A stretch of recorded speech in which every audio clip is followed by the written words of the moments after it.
अस्सलाम वालेकुम। आज मैं आपके साथ बीफ भुना व गोश्त की रेसिपी शेयर करने लगी हूँ जो बहुत ज़्यादा टेस्टी बनता है और आप इसको ज़रूर ट्राई कीजिएगा। बिस्मिल्लाहिर्रहमानिर्रहीम। यहाँ पर हमने प्रेशर कुकर के अंदर 1.5 किलो सबसे पहले बीफ का गोश्त शामिल कर लेंगे।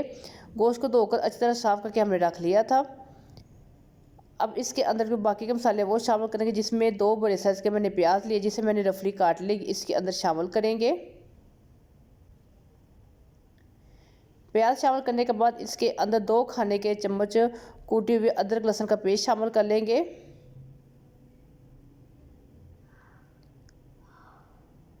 इसके बाद इसमें 1 चाय का चम्मच नमक शामिल करेंगे और इसमें हम आधा मज़ीद शामिल कर लेंगे।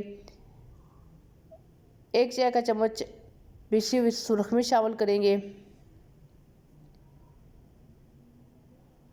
2 चाय के चम्मच खुश्क कूटा हुआ धनिया शामिल करेंगे। आधा चाय का चम्मच अब इसमें हल्दी शामिल करेंगे। अब यहाँ पर इसमें 3 बड़ी इलायची शामिल कर लेंगे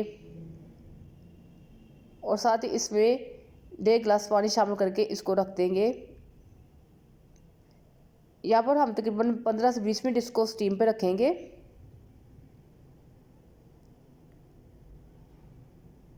यहाँ पर देखिए जो इसके अंदर पानी था वो ड्राई हो गया है और जो हमारा गोश्त है वो अच्छी तरह से गल गया है। अब दूसरी साइड पे हम कढ़ाई लेंगे और इसके अंदर 6 से 7 खाने के चम्मच घी के शामिल कर लेंगे और घी को हम अच्छी तरह से गर्म कर लेंगे। जैसे घी हमारा अच्छी तरह से गर्म हो जाएगा तो इसके अंदर 1 चाय का चम्मच ज़ीरा शामिल कर लेंगे। ज़ीरे को हम तकरीबन 25 से 30 सेकंड ही फ्राई करेंगे और फिर साथ ही इसके अंदर 2 बड़े साइज़ के मैंने टमाटर लिए हैं जिसे रफली काट लेंगे, इसके अंदर शामिल करेंगे।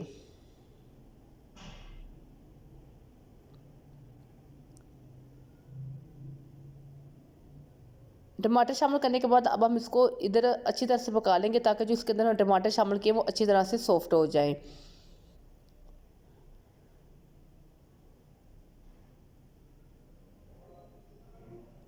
रेस्टोरेंट में भी इसी तरह से बीफ भुना हुआ गोश्त रेडी किया जाता है और आप भी इसी तरह से ट्राई कीजिएगा। अब इसके अंदर हम जो गोश्त है वो शामिल कर लेंगे जिसको हमने स्टीम दे दी थी। गोश्त शामिल करने के बाद अब हम इसको इधर अच्छी तरह से भुनाई करेंगे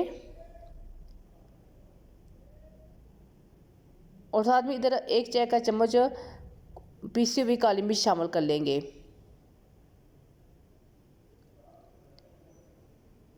यहाँ पर 1 चाय का चम्मच पीसी हुई काली मिर्च शामिल कर लिया है। अब यहाँ पर बीफ भुने हुए गोश्त की हम अच्छी तरह से भुनाई करेंगे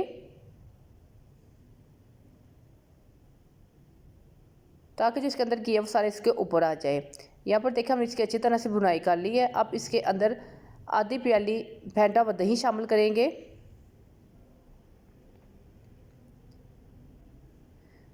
दही शामिल करने के बाद अब हम इसको इतना पकाएंगे कि जो दही का पानी है वो खुश्क हो जाए।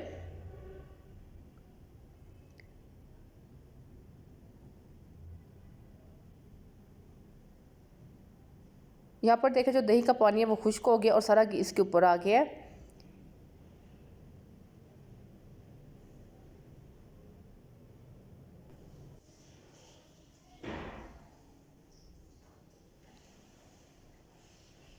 अब इसके अंदर 1 चाय का चम्मच कूटा हुआ गरम मसाला शामिल कर देंगे। गरम मसाले भी भुने हुए कढ़ाई के अंदर अच्छी तरह से इसकी मिक्सिंग कर लेंगे।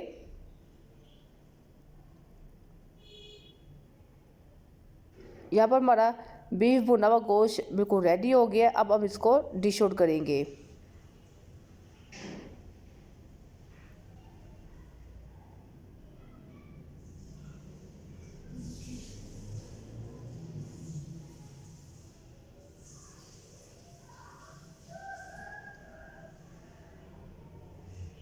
यहाँ पर हमने बीफ भुना हुआ गोश्त को डोंगे में निकाल लिया है। अब इसके ऊपर अदरक, सब्ज़ मिर्च और लेमन रखेंगे। अगर आपको मेरी वीडियो अच्छी लगे तो मेरे चैनल को सब्सक्राइब कर लें, मेरी वीडियो को लाइक और शेयर भी कर दिया करें। वीडियो देखने के लिए थैंक यू।